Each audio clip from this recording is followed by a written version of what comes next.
नया साल में प्यार का अवार्ड आया है, झलक रहा है। हाँ हाँ नया साल में प्यार का अवार्ड आया है। लाभार का हो लाभार का, लाभार का ग्रीटिंग कार्ड आया है। लाभार का ग्रीटिंग कार्ड आया है। ये तो खुशखबरी है। चुप चुप खुशखबरी।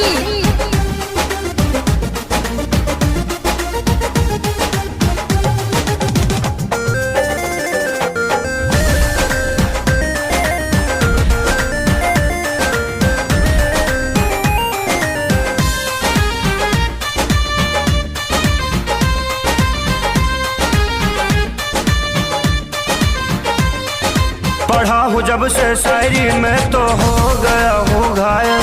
रात भरी तकिया के नीचे